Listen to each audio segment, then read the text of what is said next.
Propone na Senator Alan Cayetano o ang bagong minority bloc para questionin ang naging balasahan sa Senado. Senate President, habang si Senator Loren Legarda pa rin ang Senate President pro tempore at si Attorney Jose Luis Montales naman ang Senate Secretary.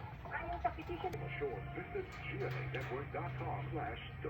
Baldwin, sinabi ni Tolentino na nakatutok ang kanilang investigasyon sa pag-alam kung nakasunod si Baldwin at ang Ateneo sa Alien Employment Permit.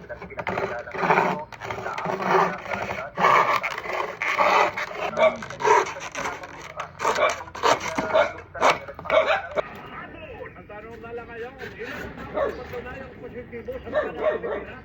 At may makukulong ba? May papaparusahan ba? Yan sa mga government officials at mga politiko. Alhin ang inyong donasyon sa GMA Kapuso pa mamaya sa ating palatanto ng Big Time Balita, 5:30. Sa mga estudyante, ang lugar at buo ng Trinity University of Malaysia. Maraming salamat po sa official YouTube channel.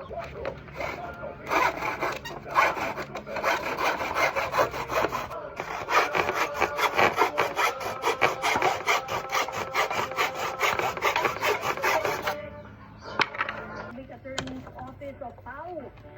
Sa ikalawang bahagi naman ng ating talakayan, proteksyon para sa mga bata laban sa karar o WCPC. Kaya mga kapuso, tutok lamang po dito sa programang hatid sa inyo ang Serbisyong Totoo. Serbisyong 0917-594-5941. 0917 net po yan ha. Net, bawas lahat ng utang, lahat ng deduction. And then sa other cases, 22. Meron po ito, kailangan pumasa po sa panel of interview. 5 years of PAO lawyer, temporary muna, dahil malaki po sweldo eh. Isang ebidensya ng prostitution.